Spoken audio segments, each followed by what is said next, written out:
여러분, 과연 얼굴을 고치면 운명이 달라지는 것일까요? 여러분은 어떻게 생각하십니까? 자, 오늘은 상학자의 관점에서 얼굴을 고치고 수정하면 어떤 일이 생기는지, 그리고 어떤 부분은 성형을 해도 좋을지, 또 어떤 부분은 절대 손을 대면 안 되는지에 관해서 알려드리도록 하겠습니다. 여러분, 안녕하세요. 이정민입니다. 여러분, 상학이라는 것은 아주 쉽게 타인이 여러분을 보는 인상이라고 생각하시면 됩니다. 물론 이 인상과 상학이 조금 다른 것은 사실이나, 이 인상이 좋으면 웬만하면 관상도 좋다고 생각하시면 무리가 없다는 것이죠. 하지만 여러분, 꼭 아셔야 할 것이, 많은 분들이 자신의 좋은 부분을 고쳐서 오히려 자신의 운을 없애버리는 경우가 있다는 거예요. 여러분, 이 부분은 절대 손을 대지 마세요. 첫 번째로, 여러분, 얼굴의 점은 빼는 것이 좋을까요? 아마 정말 많은 분들이 얼굴에 점이 있을 것입니다. 누구는 그 점이 흉해서 빼야겠다고 생각하시는 분들도 있을 것이고, 또 누구는 에이 그까짓 것 하며 그냥 두고 계시는 분들도 있을 것입니다. 여러분, 점은 마치 물이 흐르는 물길 가운데 큰 돌이 있는 것과 같은 이치입니다. 네, 이 주변은 항상 물결이 거세고 거칠죠. 맞습니다. 얼굴은 여러분의 기운이 흐르는 곳이에요. 그리고 이 기운은 물이 흐르는 것과 같다는 것이죠. 여러분, 여러분의 얼굴에 기운이 강해지고 거칠어져서 좋을 이유는 전혀 없습니다. 물론 너무 변화없는 삶을 살고 계시다면, 또 너무 유순하고 늘 남에게 당하는 삶만 살고 계시다면 얼굴에 점이 있어 손해될 것은 없지만, 그렇지 않으시다면 가능한 얼굴의 점만큼은 빼시는 것이 좋다는 것이죠. 그리고 사실 상학에서도 얼굴의 점은 좋은 것보다 나쁜 것이 훨씬 많다고 말을 하고 있어요. 네, 이것을 쉽게 알 수 있는 수단은, 타인이 여러분의 얼굴을 보아 그것이 매력 포인트다, 굳이 크게 두드러지지 않은데 라고 말할 경우는 좋은 점일 가능성이 많고, 그렇지 않다면 좋지 않은 점일 가능성이 아주 많다는 것입니다. 그리고 여러분, 가능한 몸의 점은 빼지 않으시는 것이 좋다는 것도 아울러 같이 알아두십시오. 두 번째로, 여러분, 쌍꺼풀 수술은 과연 하는 것이 좋은 것일까요? 여러분, 눈은 정말 손을 대어서는 안 되는 부분이에요. 이곳은 여러분의 인생의 모든 운을 다 담고 있는 곳이라는 것이죠. 하지만 여러분, 정말 많은 분들이 쌍꺼풀 수술을 하실 것입니다. 네, 이것까지는 괜찮아요. 이것으로 인해 눈의 형태가 달라지는 일은 없으니까요. 하지만 눈의 앞과 뒤를 트임하시는 분들이 있을 것입니다. 네, 이런 운을 박하게 만들고 격하게 만들 우려가 있다는 것이죠. 물론 이런 것은 많은 사람들과 만나야 하고, 또 많은 사람들에게 알려져야 하는 직업을 가진 사람들의 경우 좋을 수도 있습니다. 하지만 일반적인 사람의 경우, 즉 보통의 사람의 경우는 이것이 자신의 삶을 굴곡지게 만들 수도 있다는 점 꼭 알아두십시오. 세 번째로, 코를 손대는 것은 과연 어떨까요? 여러분, 코는 재백이라고 하여 자신의 재물복을 말하는 곳입니다. 물론 휘어지거나 다쳤거나 너무 가라앉아 있는 경우는 수정을 하는 것이 훨씬 좋겠죠. 네, 기의 흐름이 안정스럽게 변할 것이니 항상 재물적인 편함을 누리게 되실 것이니까요. 하지만 정상적인 경우, 남들이 보아 문제가 없는데 라고 말을 할 정도라면 이 코를 높인다든가 또 코에 변형을 준다든가 하는 것은 정말 좋지 못한 것입니다. 네, 기의 흐름이 거칠어져서 삶의 굴곡, 즉 아주 큰 어려움에 직면할 수도 있다는 것이며, 또 큰 금전적인 불행을 만날 수도 있다는 것이죠.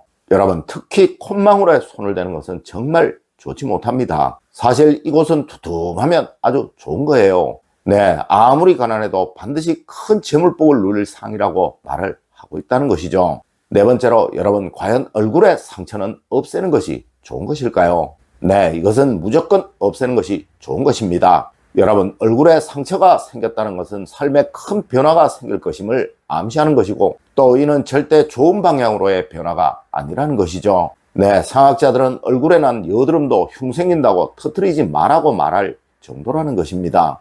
여러분, 얼굴의 흉은 그것이 어디이든 절대 좋은 경우가 없어요. 네, 사람은 누구나 동일한 복과 운을 가지고 태어납니다. 누구는 그 복을 먼저 받고 누구는 나중에 받고의 차이만 있을 뿐이라는 것이죠. 하지만 이런 얼굴의 상처는 나중에 받는 그 운과 복을 사라지도록 만드는 정말 좋지 못한 것일 수도 있다는 거예요.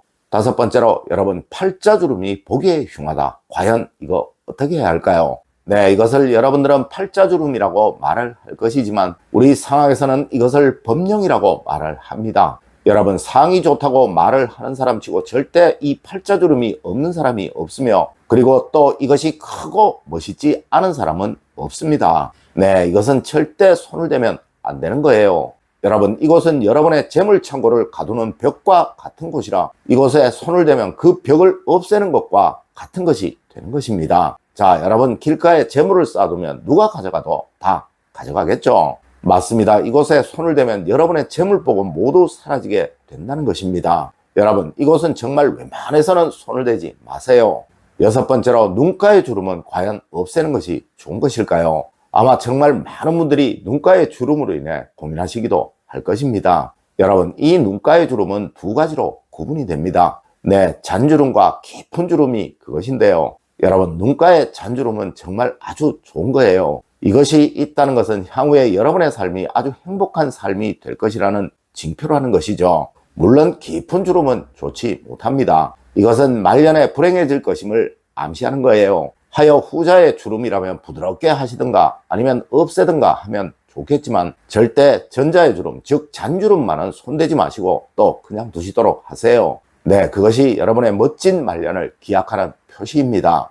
일곱 번째로, 여러분, 얼굴살이 늘어지는 것은 수정을 하는 것이 좋은 것일까요? 물론 얼굴에 살이 늘어진다는 것은 나이를 먹었다는 징표일 것입니다. 네, 젊을 때는 절대 이런 것이 생기지 않죠. 그리고 여러분, 이것은 우리 상악과는 전혀 관계가 없는 그저 피부의 노화작용일 뿐이에요. 맞습니다. 손을 대셔도 되고 그냥 두셔도 된다는 것이죠. 네, 간혹 제게 피부를 당기는 성형에 관해 질문을 하시는 분들이 있으신데요. 이럴 때는 저는 그냥 편하신 대로 하세요. 그것은 여러분의 삶과 전혀 관계가 없습니다 라고 말씀을 드립니다.